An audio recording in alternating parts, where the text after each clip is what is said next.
Gel ister baykeler gel gile.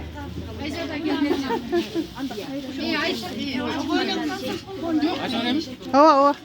Başlayırız. Hurmatlı Kırgızstandıklar, köpten belki bizde tüyüşeltip atkan şu logistika boyunca 17 fevralda mitingге çıktık ele.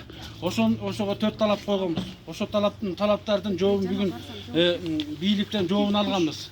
Oşo жоопtu сиздердин астыңыздарга интернетке жөнөтүп коелу деп şu эжелерибиз менен бирдикте şu сиздерге жөнөтүп атабыз. Бул болсо Нарын областынын ыйгарым укуктуу өкүлү Азизовдун бизге жиберген кат экен. Бул болсо Калин айыл өкмөтүнүн токтому. Бул болсо Актал айылдык кеңешинин токтому экен. Ушуларды бизге берип биз канааттандырарлык деген өмүргө келдик.